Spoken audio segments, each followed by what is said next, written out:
You ever had someone in your life that keeps pulling you back, no matter how far you try to move forward?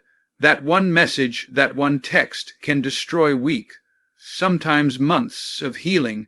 Let me tell you something tonight. Your future is too important to waste on someone who already showed you who they are. Warning, never text him again.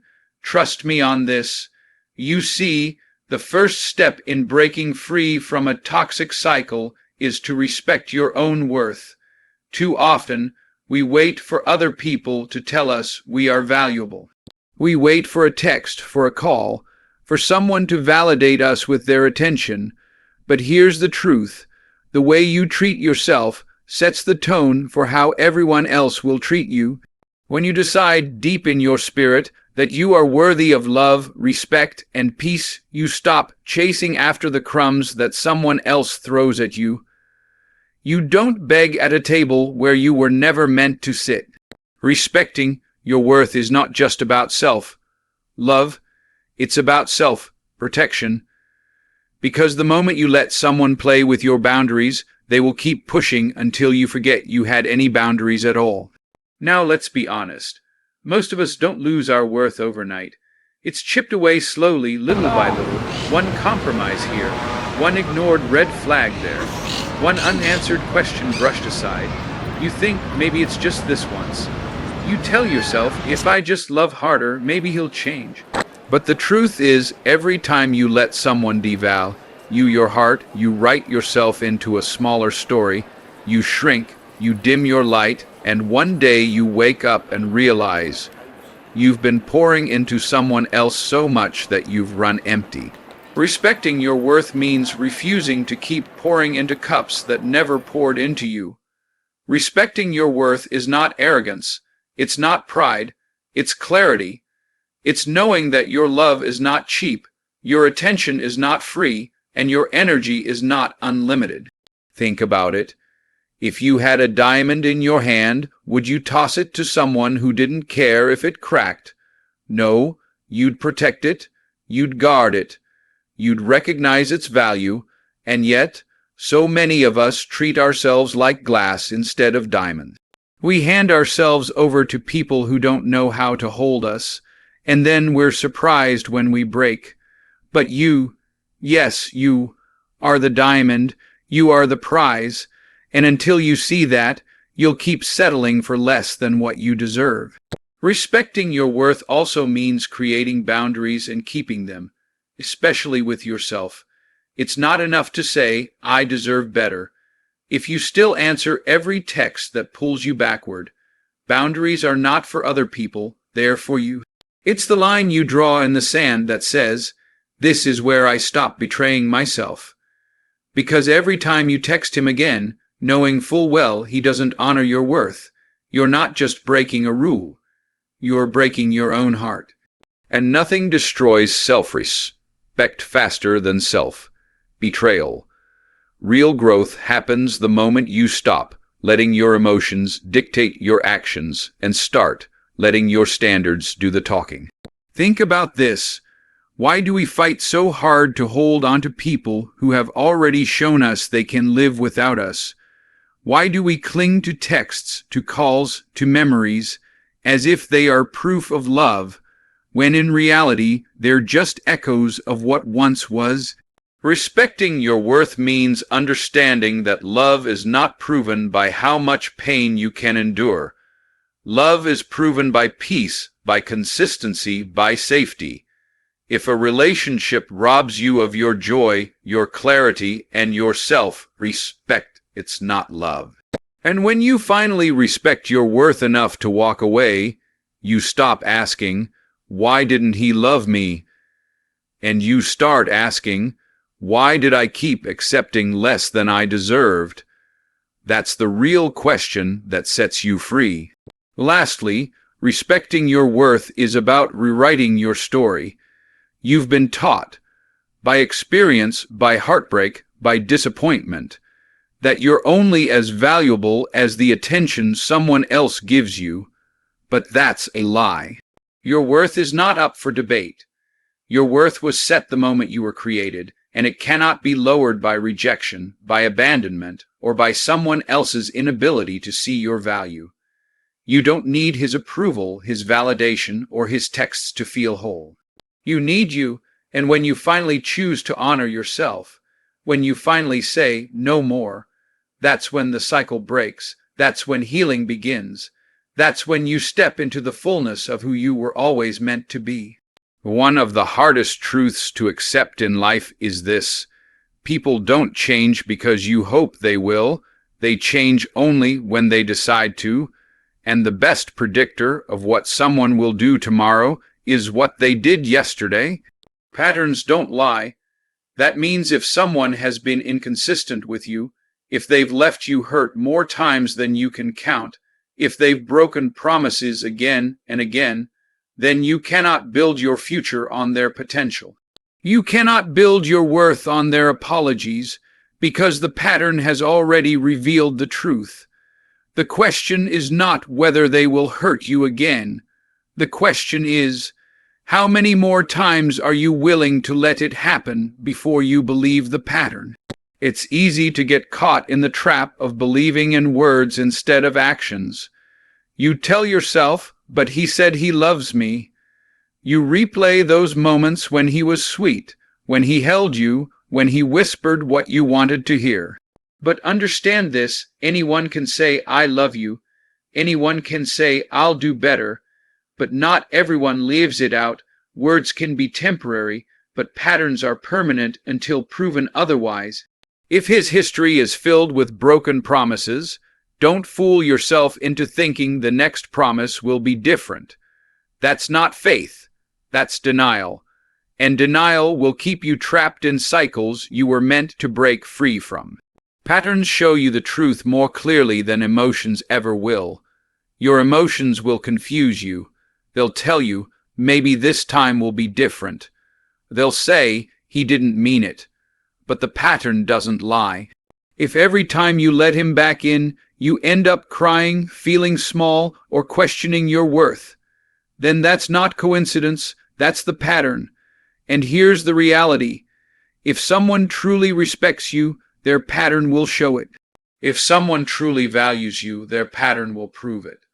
Real love doesn't leave you in confusion, it brings clarity. It doesn't create fear, it builds safety. It doesn't break you down, it lifts you up. That's the pattern of love. Anything else is just a cheap imitation.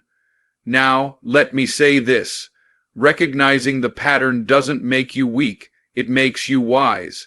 Because for so long, many of us see the pattern and still ignore it. Why? Because hope is powerful. We want to believe people can change. And while it's true that people can change, it's also true that most people don't.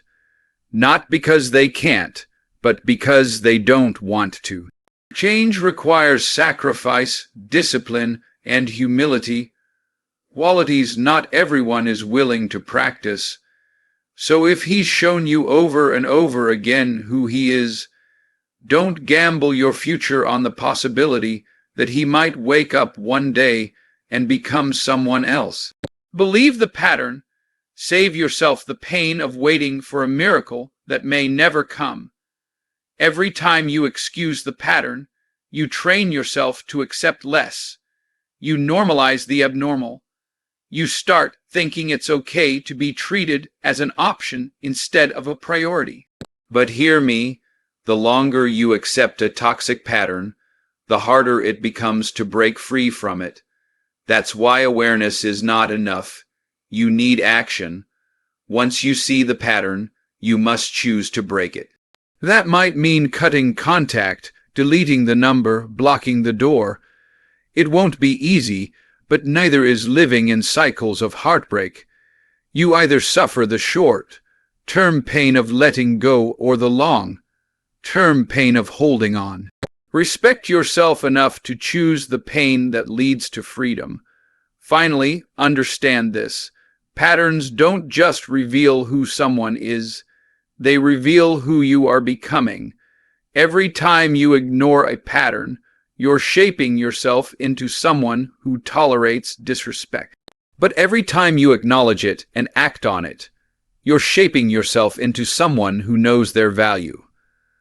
The patterns you allow in your relationships will either chain you to your past or push you toward your future. Don't let someone else's broken pattern write your story. See it for what it is, believe it the first time, and then have the courage to walk away. Not because you hate them, not because you're bitter, but because you finally love yourself enough to break free. Healing is not a passive process. It's an intentional act of separation. You cannot expect to recover from the very environment that broke you. Imagine trying to heal a wound while keeping the knife inside. That's exactly what happens when you keep texting, calling, or checking up on someone who already hurt you. Distance is not weakness, it's wisdom. It's not about running away, it's about creating space for your heart, your mind, and your soul to breathe again. And if you don't give yourself that space, you'll stay stuck in a cycle where the pain never truly leaves. It just hides under the surface until it's triggered again. Every time you text him, you reopen the wound. Think about it.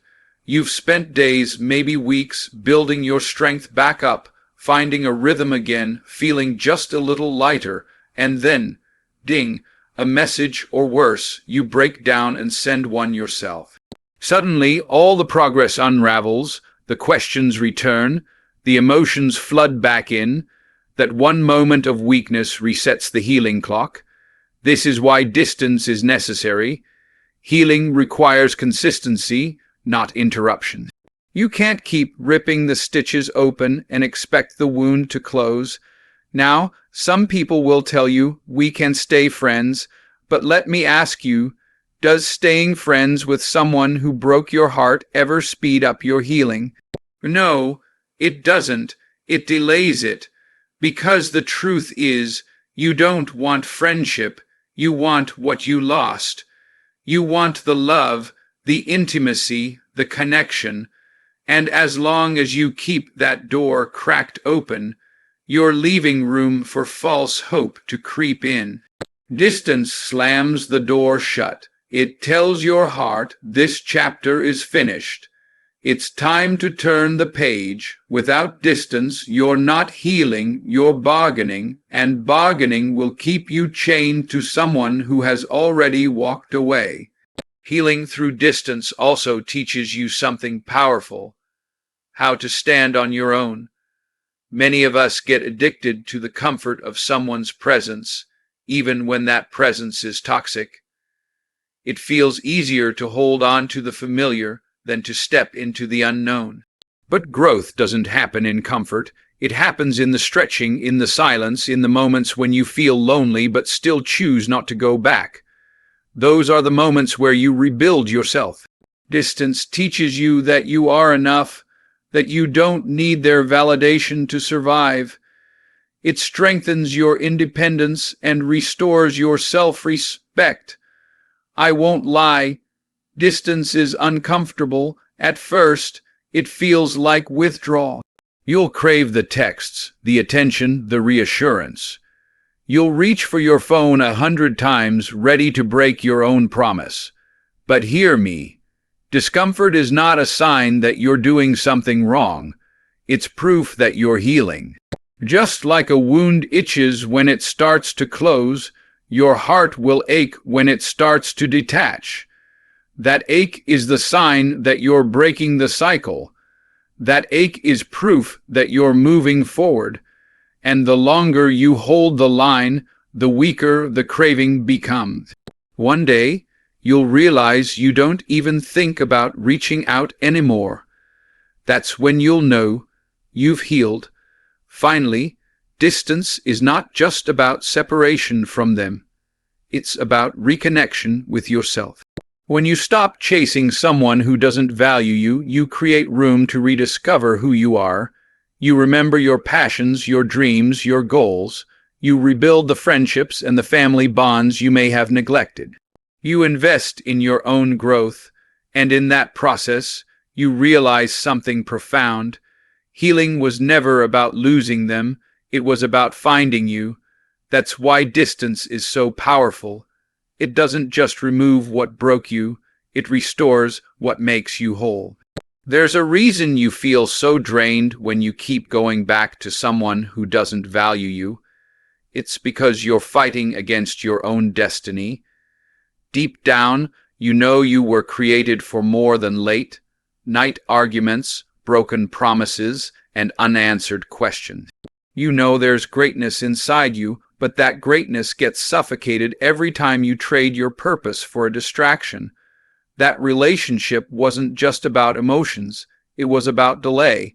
It was designed to keep you busy with drama so you'd have no energy left to chase your dreams. And the longer you stay stuck, the longer your destiny is put on hold. Think about all the time you've already lost. Hours spent staring at your phone, waiting for a reply. Nights spent crying instead of resting. Days spent replaying conversations instead of planning your future. That's not love, that's distraction. And distraction is expensive because every moment you waste looking backward is a moment you're not using to build forward. Imagine what you could create, the goals you could achieve, the person you could become, if you redirected all that energy you're spending on him back into yourself. That's the real danger of holding on. It's not just the heartbreak, it's the wasted potential. Your destiny doesn't beg people to stay. Your destiny doesn't need you to chase what left.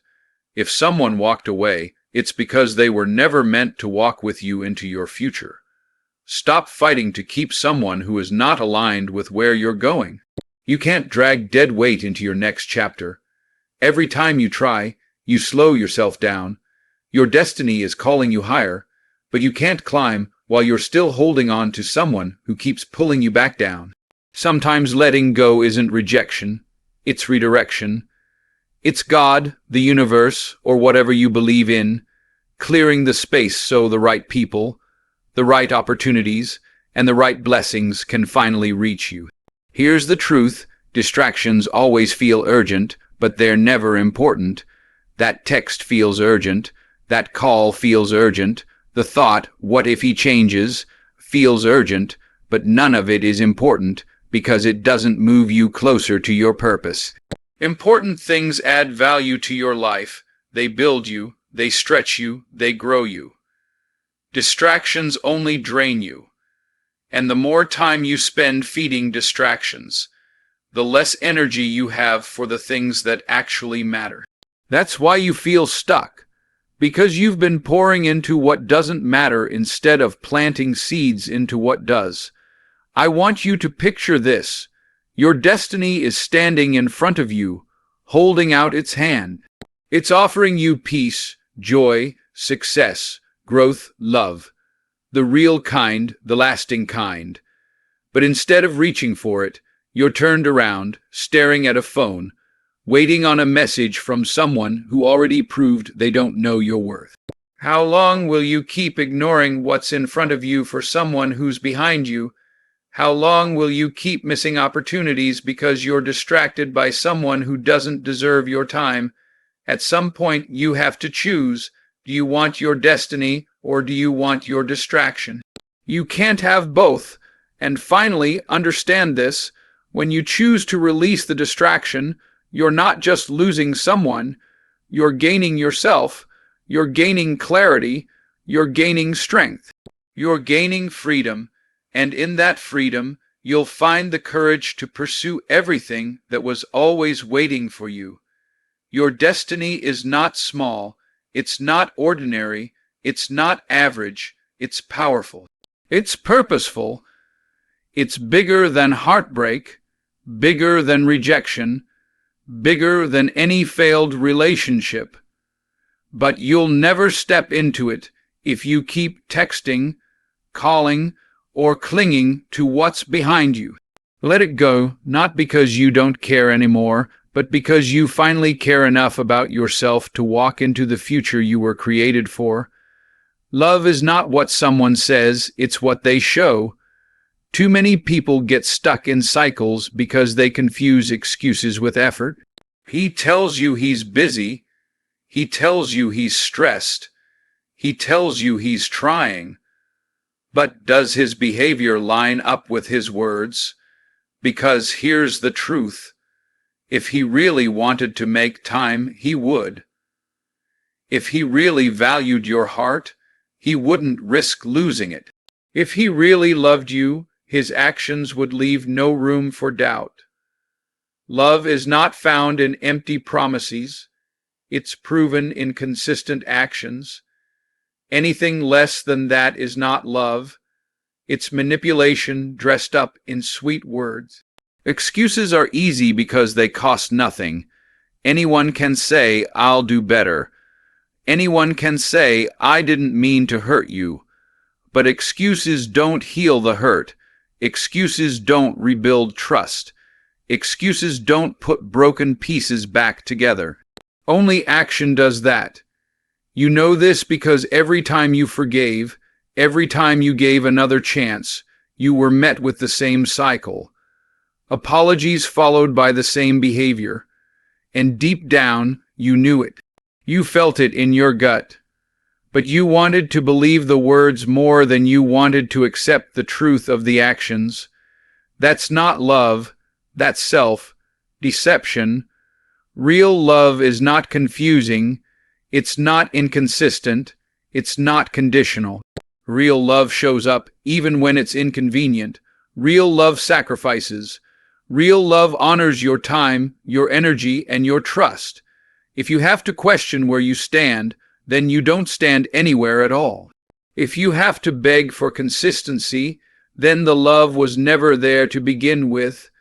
Because when someone truly loves you, you won't need to ask for effort. It flows naturally. They don't have to be convinced to treat you right. They want to. And the right person will never risk losing you over laziness or excuses. Think about this. Every time you accepted an excuse, what message were you sending? You were teaching him that your forgiveness has no limits, that your boundaries are flexible, that your worth is negotiable. And once someone knows they can keep making excuses and you'll still stay, they stop trying. They don't need to change because they already know you'll adapt. That's why excuses are dangerous. They don't just hide the truth. They normalize mistreatment. You cannot build a healthy relationship on excuses. You can only build it on accountability, consistency, and effort. Without those things, it's not a relationship. It's just a cycle. Love is not supposed to drain you.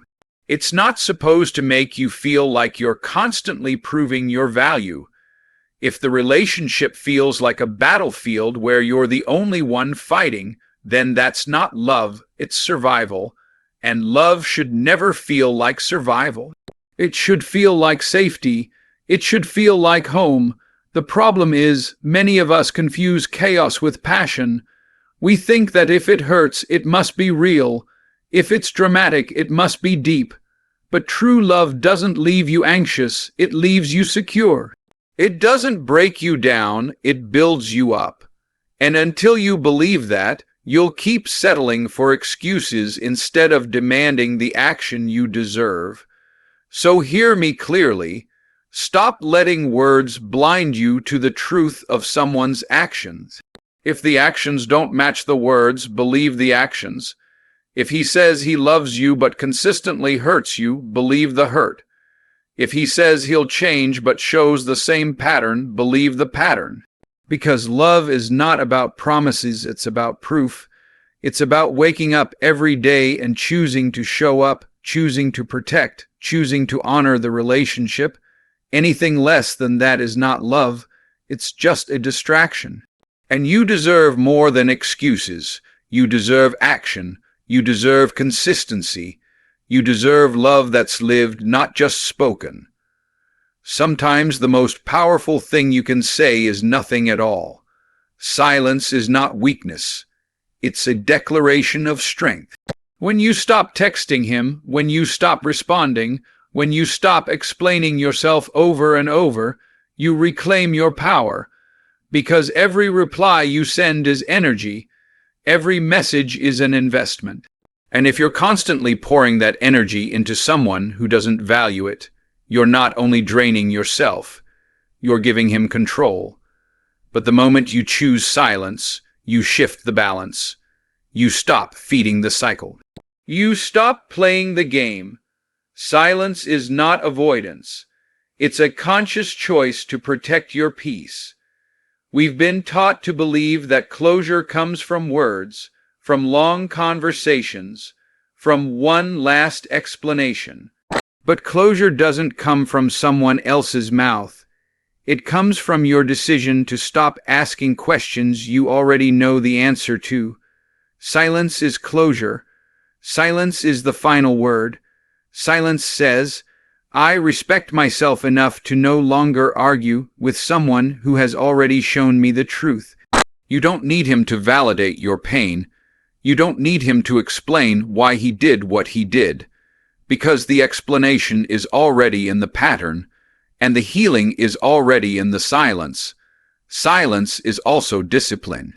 It's that moment when your emotions scream, text him, call him, check on him, and you choose not to. That choice is where the real battle happens, and make no mistake, it is a battle. Because your mind will try to trick you into believing you're missing something, that maybe he's changed, that maybe this time it will be different. But silence forces you to sit with the discomfort instead of running back to temporary relief. Silence is not easy. It takes grit. It takes courage. But every time you choose it, you grow stronger. Every time you hold your tongue, every time you put the phone down, you're proving to yourself that you are not controlled by impulses. You are controlled by vision.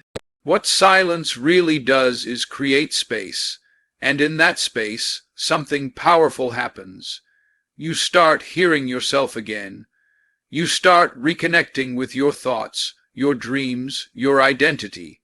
For so long, the noise of that relationship drowned out your own voice. His excuses, his promises, his inconsistencies, they filled your head until you couldn't even tell what you wanted anymore.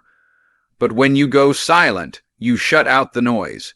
You finally give yourself permission to listen inward. And in that quiet, you discover clarity.